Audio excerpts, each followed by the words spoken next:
El periodismo de guerra hace mucho tiempo que fue aceptado por el Grupo Clarín, pero lo que están haciendo ahora ya es una guerra de guerrillas y una guerra frontal cada día, en cada página, en cada hora de la jornada, en TN, en los 300 canales, en los diarios Clarín, se asoma también La Nación, en La Voz, que es de Clarín, La Voz del Interior, en Los Andes, todos los que son medios de ellos, lanzados de una manera que ya no se puede casi resistir, como periodistas, porque es una vergüenza, una tristeza, un drama, una tragedia informativa lo que se vive en la Argentina. Miren la tapa de hoy de Clarín, nada más que para empezar. Esto es lo que dice el diario como consideración de lo que está ocurriendo en estos momentos con el intento de reforma judicial. Fernández impulsa una comisión bicameral para investigar a los jueces. A los gritos, un juez ultra acá pidió que se vaya el presidente del tribunal, que es Hornos. Ni siquiera se animan a poner el nombre. Un mensaje para Cristina. Florencia no tiene fueros, dice el hijo del condenado Lázaro. Si este hablara, Lázaro, la vice y su familia podrían estar en problemas. Y lo de los mercados también. Es decir, en todos los sentidos, atacaron permanentemente, en una sola página. Todo está destinado a ver si pueden destruir un gobierno que nunca quisieron. Lo de Lázaro, si hablara, fue un intento de Mari Juan, a nombre de esta gente, ofreciéndole a Lázaro Báez que si declaraba, no contra Cristina, si tan solo la mencionaba, si les daba algo para el expediente, Lázaro Báez podía quedarse con todo el dinero que quisiera, que eligiera cuándo, no todo, pero sí lo que necesitara para el resto de su vida y sus hijos no iban a ser molestados. Esto es lo que marca la guerra mediática de este hombre, de Héctor Manieto. Es la guerra mediática lanzada por él contra el gobierno actual.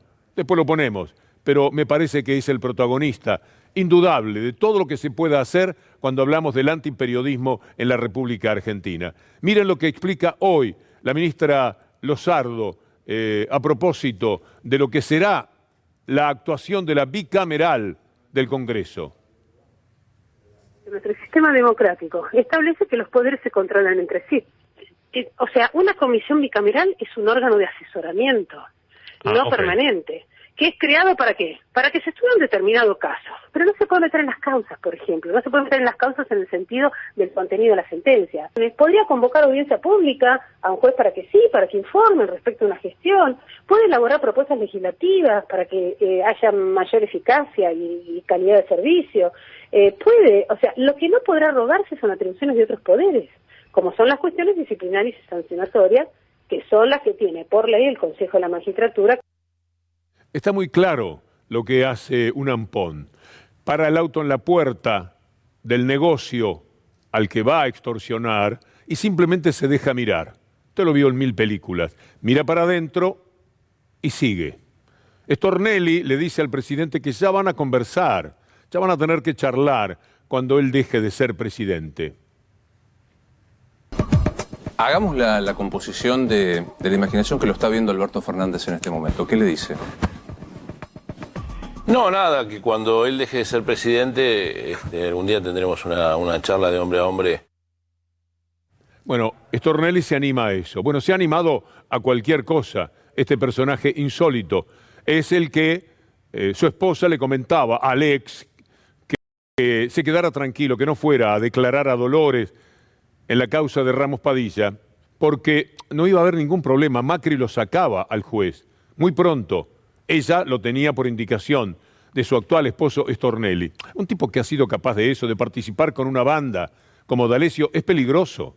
Cuando él le dice a Alberto Fernández, ya vamos a charlar cuando deje de ser presidente, es una amenaza de tipo mafioso. Se mueven dentro de ese mundo, se saben muy poderosos. Esto no tiene posibilidad de verse en ningún lado, así, presentado como uno de los detalles salientes de la entrevista que le hicieron a este hombre. Pero también habla Gravano. ¿Gravano qué es? El que prostituyó a Fariña para que declarase contra Cristina Fernández de Kirchner en la obra pública. El que compró a Van der Broel. El que echó al juez Rosansky porque no le venía bien en el tema Fariña. Fariña no lo quería a Rosansky, porque con Rosansky corría riesgo. Puso el suegro de un conocido periodista, el famoso de los informes Oil, para que le diera la libertad a Fariña. Así se la dieron. Todo esto armado por Gravano. Gravano es el que al otro día de la esposa de Stornelli decirle a su anterior marido, quédate tranquilo, no vayas a Mar del Plata porque este hombre lo van a sacar, es el que va, Garabano, y le dice al Consejo de la Magistratura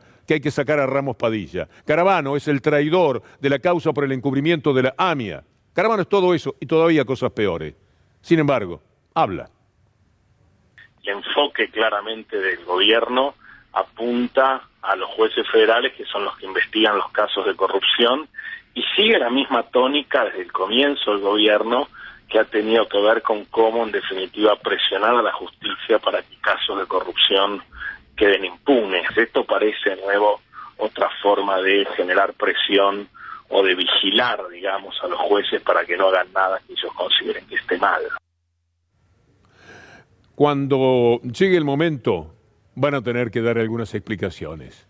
Esto es prevaricato uno tras otro cometido por jueces, que son naturalmente aquellos que pueden ser acusados de tal. El libro Bienvenidos al espionaje de Begg, Zaffaroni y Camaño habla claramente de todo lo que ha sucedido. Estamos en uno de los embrollos mayores que se puede haber visto en la historia jurídica, no solo de la Argentina, sino de cualquier parte del mundo. Esto no tiene parangón, pero van a tener alguna vez que dar explicaciones si algunas de las investigaciones prosperan. Diego Molea, presidente del Consejo de la Magistratura, hace referencia a esto.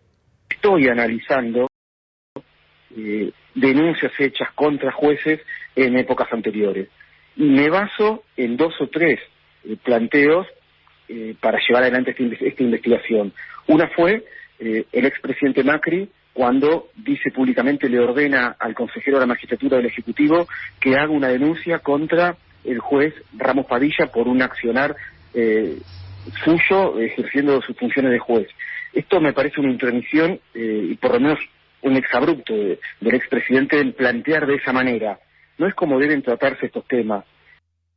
Hay que bancárselos, ¿eh? Mire Larreta, jugando también en función de lo que lee Clarín Nación y sabe qué es lo que tiene que salir a manifestar, porque tendrá toda la protección y el blindaje que necesita. Alguien que no fue capaz de decir una sola palabra sobre las bolsas mortuorias, sobre la marcha del día sábado, porque él habló después. Perfectamente lo pudo haber tenido en cuenta. Así que con ese carácter, Larreta se permite escribir esto. Acompáñeme, por favor, lo tenemos, el tuit de Larreta. Vayamos a la idea de crear una comisión legislativa ad hoc para controlar, entre comillas. Esto es título puro de Clarín. A los jueces es abiertamente inconstitucional y me opongo con firmeza. Rívolo, también uno de la banda de fiscales, dice a continuación sobre este tema, porque tratan, es una gran tarea, siempre que alguien se victimiza, detrás está la justificación de la agresión que quiere cometer. Y esto es lo que hacen los diarios, ayudados por estos personajes que son secundarios, son menores, son personas que han prostituido su vida como juristas al servicio del establishment. Mire lo que dice Rívolo, ¿lo tenemos? A Rívolo. A ver. De reforma del Ministerio Público que se impulsa, ya te lo dije, fue criticada. No es una reforma. En términos de tribunal de enjuiciamiento para los fiscales, se transforma casi en un pelotón de fusilamiento, porque es invadido completamente por la política. Se transforma casi en un pelotón de fusilamiento, porque es invadido completamente por la política. Porque la realidad es, concentremos los juzgados de Comodoro Pi con los de penal económico, generas una superestructura, no solucionas nada, absolutamente nada. Vean ustedes cómo lo hacen. Deconstrucción mediática nos va a ayudar. Primero veamos este tuit de Guado de Pedro. Preste atención, es decisivo para lo que viene inmediatamente. Dice Guado, existen muchísimos casos donde por inacción o ineficacia algunos actores del Poder Judicial tienen responsabilidad directa con los femicidios. Tienen que escuchar el reclamo. Llegó la hora de que se transformen o se vayan de un poder que requiere perspectiva de género. Ese es el tuit en cuestión. Está hablando de los femicidios y de esos jueces que muchas veces nos escandalizan porque toman medidas que uno no puede entender, de protección, casi de defensa, de los que viven amenazando con matar y con ellos no se hace nada, o los que exigen pruebas de los abusos y de la violencia que sufren las mujeres, tantas que es imposible ofrecerlas de la manera que ellos quieren. No todos, pero muchísimos jueces son así. Entonces Guado de Pedro escribe eso. Mire cómo toman lo de Guado de Pedro estos medios tan pero tan indecente. Guado de Pedro, dice La Nación, o los jueces se transforman o se van. Lo llevan al tema general de los jueces, al asunto bicameral y todo lo demás. La voz, que es Clarín, la voz de Clarín, la advertencia de Guado de Pedro a los jueces, o se transforman o se van. Más arriba a la derecha, ahora, directamente el diario de Mañeto, apoyo al presidente, apoyo de, no de Mañeto más bien. Guado de Pedro a los jueces, se transforman o llegó la hora de irse. Mire cómo le hacen la cabeza a todo el país.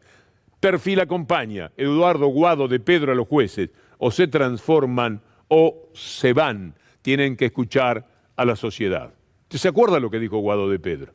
Guado de Pedro después sale con otro tuit que ya no haría falta, bastaba publicar el primero, pero veámoslo, porque es importante. Tiene que salir a defenderse de una cosa clarísima como la que había dicho. A esto me refiero. Algunos actores deben transformarse o irse del Poder Judicial si no incorporan la perspectiva de género. Está claro. Mire ahora a la derecha. Un fiscal justificó una violación grupal a una chica de Chubut. Fue desahogo sexual, dijo. El funcionario judicial disminuyó la calificación a abuso sexual simple. Vayamos otra vez hacia la izquierda ahora, a la lectura de lo que escribió Guado de Pedro a propósito de esto. Algunos actores deben transformarse o irse del Poder Judicial si no incorporan la perspectiva de género. ¿Podemos pedir, le pregunto a Federico Ferro, a nuestro director también, lo que hicieron con esto que dijo Guado de Pedro y que es una cosa que está muy clara para que usted vea lo mafiosos que son? Para que se dé cuenta cómo juegan, de qué manera mancomunan esfuerzos para hacerle mucho daño a cualquier cosa que se quiera hacer desde el gobierno. A ver si se puede otra vez. Ayer, esta es la carta del padre de Micaela, a propósito de lo que dijo Guado de Pedro y que lo entendió muy bien. Acompáñenme. Ayer el ministro del Interior de la Nación, Guado de Pedro, expresó: el Poder Judicial tiene que escuchar, o se transforman o se van de un poder que busca igualdad y justicia. El padre de Micaela, cuestión de género. ¿Se puede ver otra vez la mafiosidad cometida con los diarios? Bueno, acá sigo leyendo el padre de Micaela. Algunos medios que hoy aparecen como detractores y se ensañan contra las personas que señalan a la justicia su incapacidad para resolver las necesidades de la sociedad, son los mismos que cuando nuestras hijas han sido asesinadas, indagan sobre sus vidas, moralidades e intimidades, sin escrúpulos ni tapujos. Lo dice Yuyo García, el padre de Micaela. ¿Usted entiende? Bueno, ahora mire de nuevo, porque vale la pena detenerse en esto. ¿Cómo lo hacen? Trasladan una situación muy clara y muy evidente, le sacan todo lo que no les sirve y ponen Guado de Pedro o los jueces se transforman o se van. La Nación, La Voz, Clarín, a muerte con esa mentira, porque esto es una mentira. Y esto es lo que hacen todos los días a toda hora. Esta es la guerra de este hombre, pongámoslo en cámara, porque es su guerra personal contra este gobierno, llevada a cabo con todo tipo de acólitos, de todo tipo de voces que le prestan a él esa manera sesgada y maliciosa de descontextualizar, de hacerlo con todos sus diarios en la República Argentina. Este es el enemigo de la verdad, este es el enemigo del pueblo, en la medida en que vive mintiendo como lo hace. Este se llama Héctor Mañeto, el dueño de toda esta parafernalia de mentiras con las que vamos a seguir por otra parte, para que quede muy claro de qué se trata.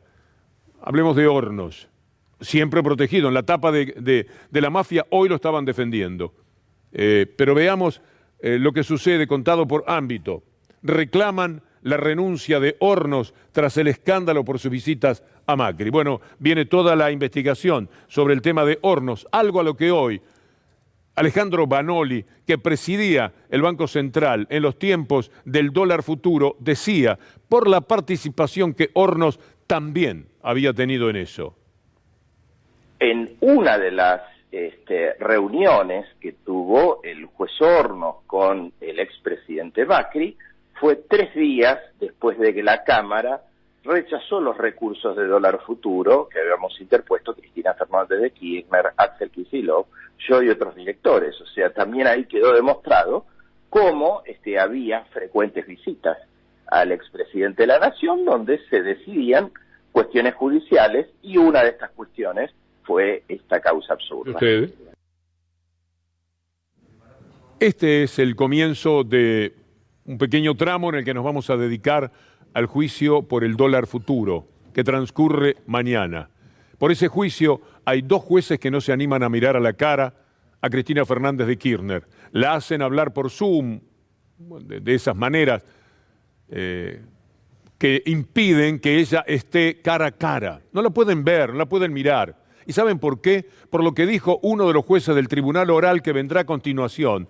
Si Berruetaveña y Petrone siguen jugando a la mafia y siguen diciendo que puede haber habido delito en una cuestión que vamos a ir explicando poco a poco, es de las más claras que políticamente eran inatacables por parte de la justicia. Pero veamos, escuchemos a Adrián Grunberg, un juez que se bajó del tribunal oral porque le daba un profundo rechazo lo que van a hacer si Berruetaveña y Petrone mañana firman que esto tiene que irse a juicio oral, mañana o cuando sea.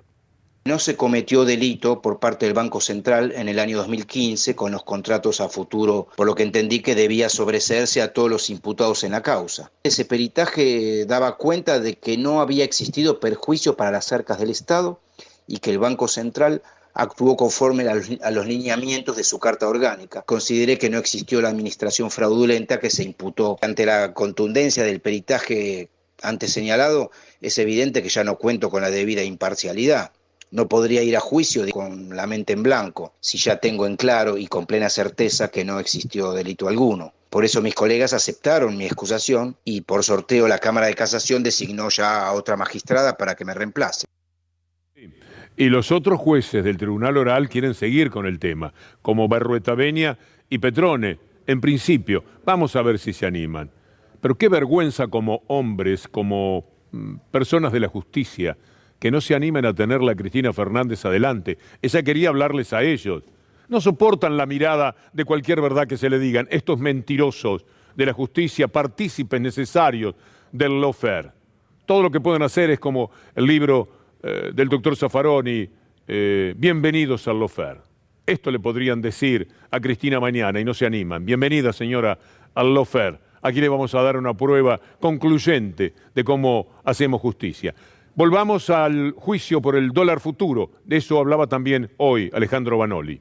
Schwarzenegger se asustó después de la devaluación y se asustó porque quienes habían comprado dólar futuro y nunca se investigó fueron miembros ligados a Cambiemos que devaluaron. Quienes habían comprado dólar futuro y nunca se investigó fueron miembros ligados a Cambiemos que devaluaron y en lugar de haber vendido antes sus contratos, embolsaron una ganancia y devaluaron porque quisieron en contra del pueblo argentino, porque era absolutamente evitable.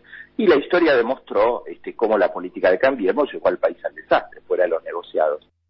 Mañana usted va a tener algún tramo por televisión de lo que esté diciendo Cristina Fernández de Kirchner, pero es imposible que la televisión pueda acompañar todo el discurso. Por ahí nos perdemos algunos momentos decisivos, lo vamos a tener a la noche. Espero que podamos contar con ese material que será precioso, importantísimo, para confrontar con toda esta guerra que se realiza contra ella, pero también contra el gobierno. Y usted que votó el gobierno finalmente tiene que saber que es contra el pueblo que lo hacen. ¿Quiere saber quiénes ganaron con el dólar futuro? El juicio por el que mañana está en el banquillo de los acusados Cristina Fernández de Kirchner, Axel Kicillof, Alejandro Banoli y todas las personas que habían participado en ese momento. Mire quiénes ganaron. Acérquese, por favor, pongamos la placa que nos dice los grandes ganadores. Ahí están, Mauricio Macri con su empresa Cherry Sogma Argentina, 8 millones de dólares compró a futuro. Nicky Caputo compró 3.500.000. José María Torello, 800.000, andaba flojo de capital. También compró Lustó, 300.000, no está ahí en la lista, pero por eso pedía que renunciara a la embajada de Estados Unidos, embajada de Macri. Carrió se acuerda de eso. Gustavo Lopetegui, 310.000. Mario Quintana, ahí dice 1.480.000, pero tengo que revisar ese número porque a mí me llega a 11 millones.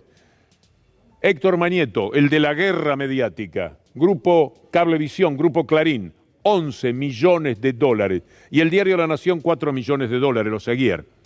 Imagine usted una cosa.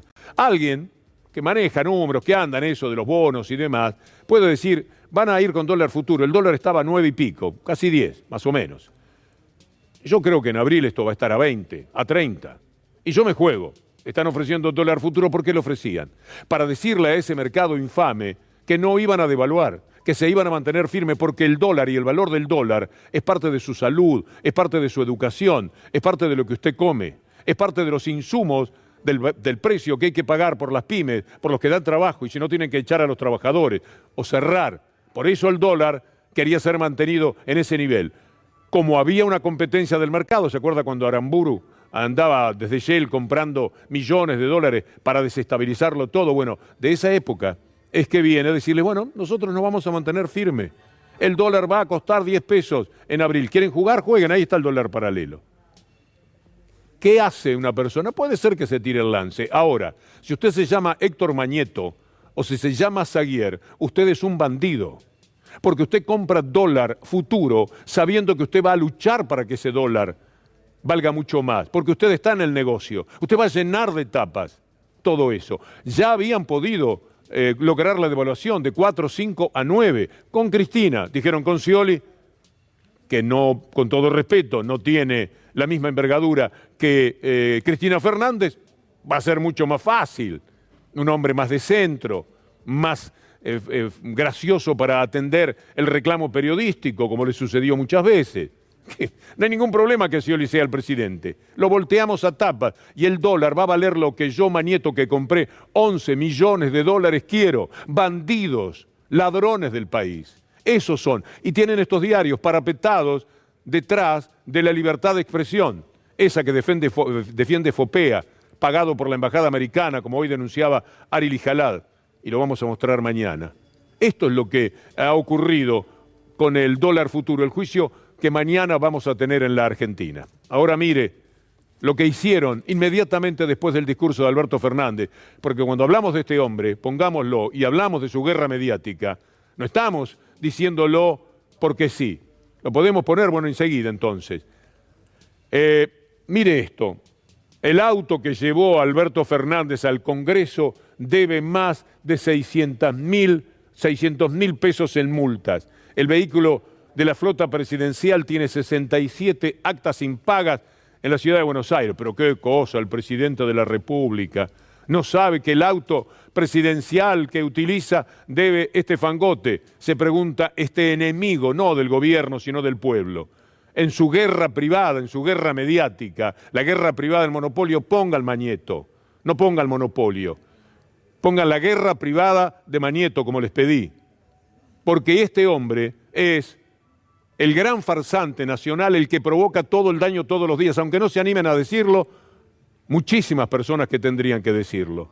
Mire lo que hicieron cuando termina el discurso de Alberto Fernández. Esto lo pusieron en TN, lo pasaban por televisión, Alberto Fernández se bajaba del auto, una y otra vez.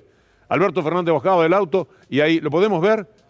Bajaba del auto y le ponían, en la guerra privada de Mañeto, le ponían, a ver, ¿qué era lo que decían? ¿Todo bien? ¿Todo bien? Bueno, vos tenés información para aportar, claro, una curiosidad en torno a todo esto. Sí, una curiosidad sobre el auto que llevó al presidente desde Casa Rosada al Congreso. Es un auto de la flota presidencial.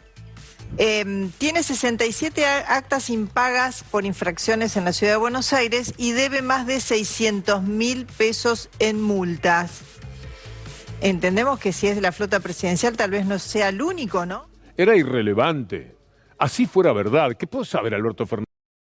¿Qué responsabilidad puede tener? ¿En qué auto voy? ¿Dónde está el auto? Es aquel, señor, el cuarto de la fila. Y allá va y entra el auto. Pero además son tan bandidos que esto conlleva una visión sesgada, por no decir mentirosa. Mire ahora la información, la placa que tenemos. ¿Desde cuándo se debe ese dinero por parte de ese auto presidencial? A ver si tenemos la placa. Porque le quiero decir, por si no aparece la placa, a veces estamos en estudio nuevo, estamos acomodándonos a las circunstancias. Ahí está, en TN buscan indignar, dice diario registrado, con la deuda del auto presidencial, pero el que debe es Macri. ¿Usted no puede creer esto? Pero lo que no se dice en el título es que la mayor parte de la deuda la dejó el macrismo, porque las primeras multas son del año 2017, 17, 18, 19. Y después de la pandemia en el 20, ¿cuánto habrán usado el auto? Es decir, que ya era algo muy enojoso, muy pobre, que terminado el discurso de Alberto Fernández, en vez del análisis, estuvieran mostrando que el auto que lo había llevado debía multas. ¡Qué vergüenza! Yo no sé las multas, bueno, ahora no tengo auto, pero no sé las multas que se pagan. Nunca lo supe. Cuando uno vende el auto, a ver otro destacado, este también. Acá está, pero en otro rubro, más dando la cara a la hija de Mañeto. ¿Cómo se llama? Marcia. Escándalo, la hija de Mañeta se burló de las bolsas mortuorias, dice el Destape. Saludo a Roberto Navarro. La hija del CEO de Clarín apoyó una penosa comparación sobre la repudiable marcha macrista que mostró a Estela de Carlotto muerta en una bolsa negra. Ahora veamos el informe al respecto. ¿Por qué esta campaña? Esto parte de un video que han construido en su lucha contra el gobierno. Es una campaña desatada. Hay otras motivaciones, porque ahora se pelean un poco entre ellos también, porque el canal La Nación, como les vamos a mostrar casi enseguida, ahora es de Macri, según lo que dijo Fontevecchia en su momento, con el habría, pero con mucha certeza de lo que dicen, y lo dice el señor Vila, dueño de América Televisión, que está un poco enojado porque, entre otras cosas, Macri y La Nación le sacaron gente muy valiosa en cuanto a la repercusión que tienen mediáticamente. Entonces están bastante enojados entre ellos también. Por supuesto que no van a ceder un palmo respecto a la campaña que se hace.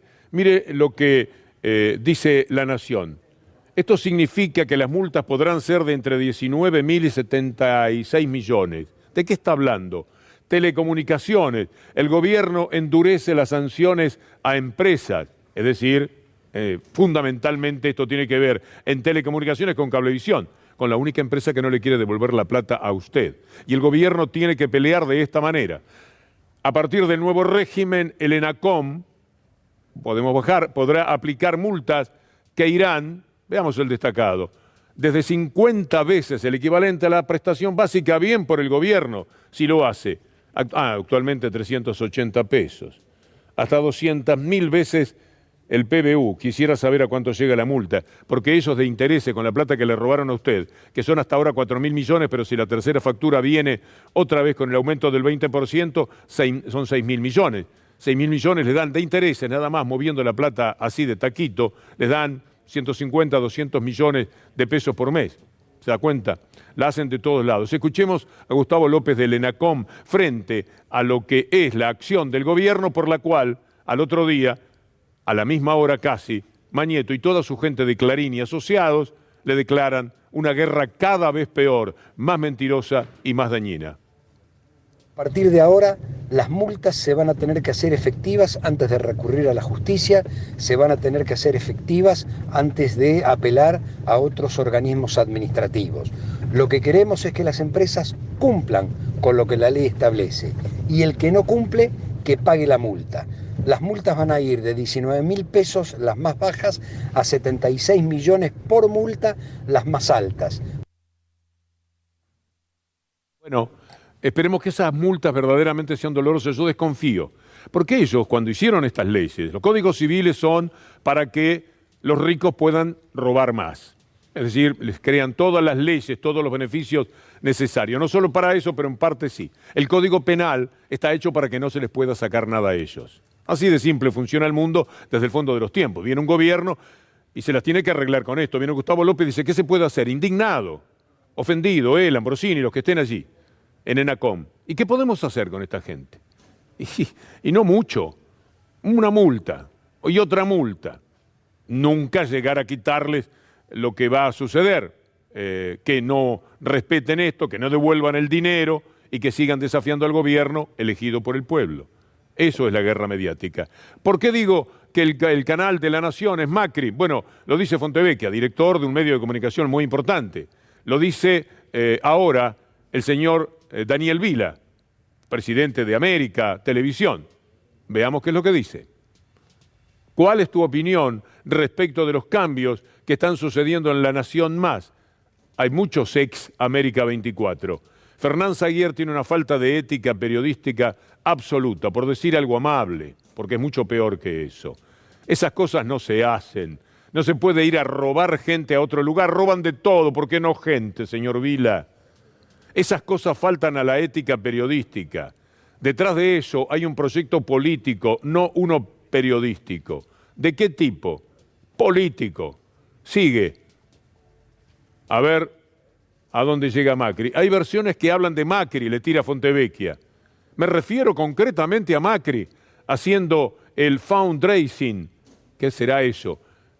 Para el canal, con un montón de empresarios amigos. Está Caputo, está el de Mercado Abierto, no sé cómo se llama, Techín, el señor Caputo, el señor Mercado Libre, ahí está. Los que ya conocemos, los de siempre. ¿Tenés confirmadas esas versiones? Faltaría decir, así como las tengo yo, a veces es difícil confirmar, pero cuando sumás 1 más 1 más 1 más 1, te das cuenta. Bueno, ya está todo listo para que llegue Gustavo Silvestre, con todo. Yo estoy al lado de Charlie, su productor estrella desde hace mucho tiempo. ¿Se acuerda de Lo tenés, Charlie? Bueno, es el hombre que le prepara las ideas que elabora Gustavo Silvestre.